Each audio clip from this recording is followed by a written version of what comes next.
मरकुस 12 अध्याय। दुष्ट किसानों का दृष्टांत।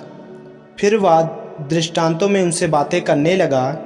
किसी मनुष्य ने दाख की बारी लगाई और उसके चारों ओर बड़ा बांध और रस का कुंड खोदा और गुम्मट बनाया और किसानों को उसका ठीका देकर परदेश चला गया। फिर फल के मौसम में उसने किसानों के पास एक दास को भेजा कि किसानों से दाख की बारी के फलों का भाग ले, पर उन्होंने उसे पकड़कर पीटा और छूछे हाथ लौटा दिया। फिर उसने एक और दास को उनके पास भेजा। उन्होंने उसका सिर फोड़ डाला और उसका अपमान किया।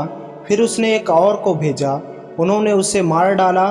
तब उसने और बहुतों को भेजा, उनमें से उन्होंने कुछ को पीटा और कुछ को मार डाला।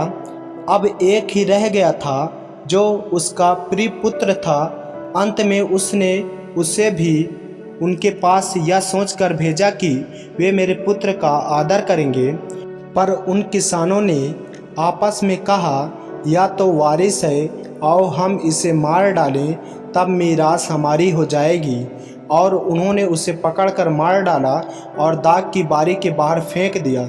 इसलिए दाख की बारी का स्वामी क्या करेगा? वह आकर उन किसानों को नाश करेगा और दाख की बारी दूसरों को दे देगा।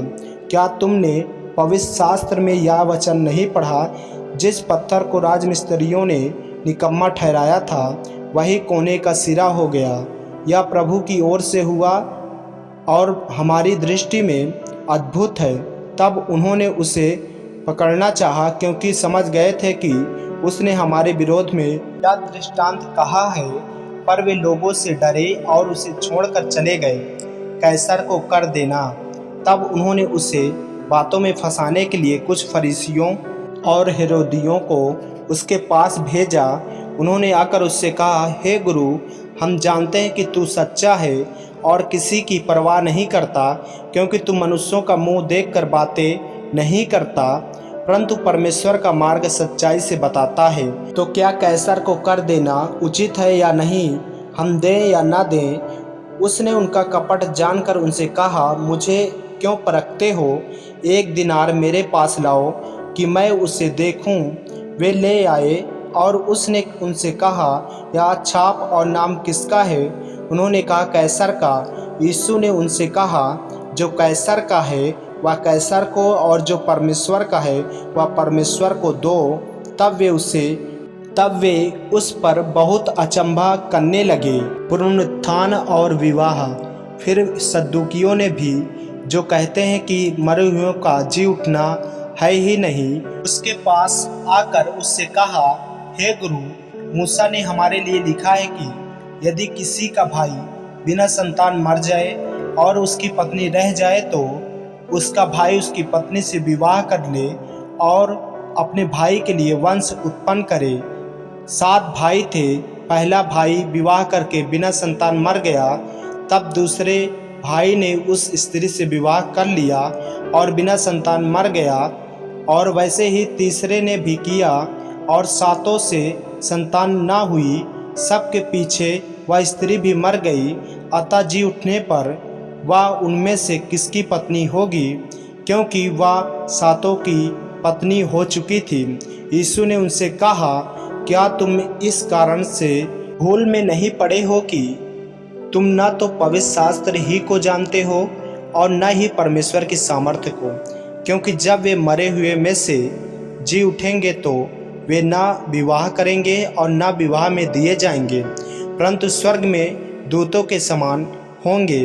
मरे हुओं के जी उठने के विषय में क्या तुमने मूसा की पुस्तक में झाड़ी की कथा में नहीं पढ़ा कि परमेश्वर ने उससे कहा, मैं अब्राहम का परमेश्वर और इसहाक का परमेश्वर और याकूब का परमेश्वर हूँ।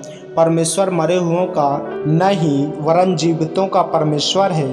अतः तुम बड़ी भूल में पड़े हो। सबसे बड़ी आज्ञा शास्त्रियों में से एक ने आकर उन्हें विवाद करते सुना, और यह जानकर कि उसने उन्हें अच्छी रीति से उत्तर दिया, उससे पूछा, सबसे मुख्य आज्ञा कौन सी है?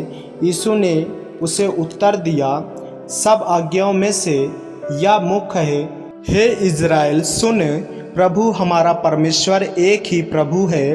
और तू प्रभु अपने परमेश्वर से अपने सारे मन से और अपने सारे प्राण से और अपनी सारी बुद्धि से और अपनी सारी शक्ति से प्रेम रखना। और दूसरी यह है, तू अपने पड़ोसी से अपने समान प्रेम रखना। इससे बड़ी और कोई आज्ञा नहीं।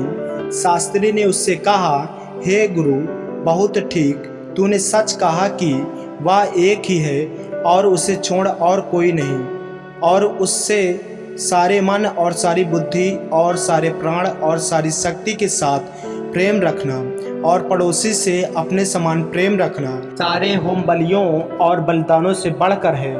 जब यीशु ने देखा कि उसने समझ से उत्तर दिया तो उससे कहा, तू परमेश्वर के राज से दूर नहीं। और किसी को फिर उससे कुछ पूछने का साहस न हुआ, मसीह किसका पुत्र है। फिर यीशु ने मंदिर में उपदेश करते हुए यह कहा, शास्त्री कैसे कहते हैं कि मसीह दाऊद का पुत्र है। दाऊद ने आप ही पवित्र आत्मा में होकर कहा, प्रभु ने मेरे प्रभु से कहा, मेरे दाहिने बैठ, जब तक कि मैं तेरे बैरियों को तेरे पांव की पीढ़ी न कर दूं। दाऊद तो आप ही उसे प्रभु कहता है। फिर वह उसका पुत्र कहाँ से ठहरा, और भीड़ के लोग उसकी आनंद से सुनते थे। शास्त्रियों से सावधान, उसने अपने उपदेश में उनसे कहा, शास्त्रियों से चौकस रहो, जो लंबे लंबे चोगे पहने हुए फिरौन और बाजारों में नमस्कार और आराधनालयों में मुख्य मुख्य आसन और भोज में मुख्य मुख्य स्थान भी चाहते हैं। वे विधवाओं के घरों को खा जाते हैं और दिखाने के लिए बड़ी देर तक प्रार्थना करते हैं। ये अधिक दंड पाएंगे। कंगाल विधवा का दान।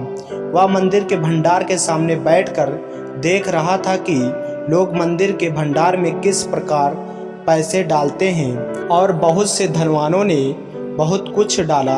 इतने में एक कंगाल विधवा ने आकर 2 दमड़ियाँ, जो एक अधेले के बराबर होती है, डाली।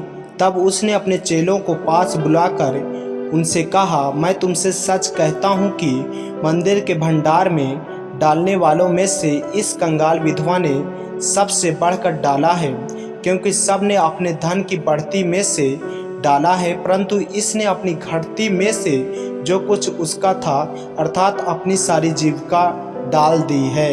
आमीन। मेरे प्रियो, यदि आप इस चैनल पर नए हैं, यदि आपने अभी तक हमारे चैनल को सब्सक्राइब नहीं किया है तो हमारे चैनल को सब्सक्राइब करें और बेल आइकन के बटन को दबाएं ताकि वीडियो रोजाना आप तक पहुंच सके। जय मसीह की। प्रभु आपको आशीष दे।